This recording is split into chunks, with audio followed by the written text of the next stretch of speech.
الله. السلام عليكم يا ابو علي. وعليكم السلام. زهقتني. وانت وش اخبارك؟ انا زين، بس جاي اعتذر منه.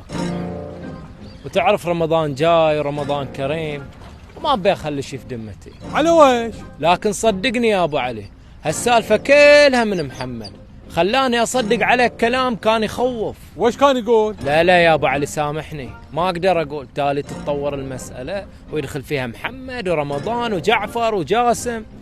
سامحني يا ابو علي، ما اقدر اقول. وليش يعني؟ ليش؟ لان كلهم كانوا يقولون نفس هالكلام. اقعد، هلا اقول لك بيك احلها عماها. وش فيهم الناس؟ مو كل شيء ينقال يصدق.